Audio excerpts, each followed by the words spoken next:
Всем привет! Очередной день с Nissan. Купил Nissan, еби с ним сам. Хороший был комментарий, спасибо за это. Я люблю с машиной ковыряться, поэтому мне это не напряг. Одна из проблем моего Nissan была в том, что при езде по бездорожью, по грунтовке очень сильно цокотели, тарахтели. Сейчас покажу пластмасски, которые закрывают пищалки на торпеде. Вот они находятся, вот одна, вон вторая.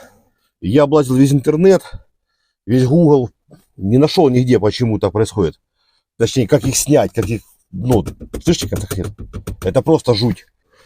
Рискнул, сегодня предновогодние праздники, все корпоративы, пришел с корпоратива, думаю, так короче. Взял такую лопатку, вот так вот ее сунул, и так она снялась. Все, вот ее. 4 защелки по бокам, слева, справа. Вся проблема, ребят. Так, ребят, ну все гениально просто. От девятки еще владением осталась у меня такая вот антискрипт, так называлась. Типа двустороннего скотча, только тканевая такая. Изолента, что-то такого плана.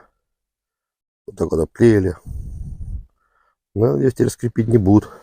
Мы быстренько поставим. Опа. Опа. О, видите, и все шикарно стало. А предлагали снять торпеду. Все, всем подписывайтесь. Всем до скорых встреч. Nissan рулит. Всем пока.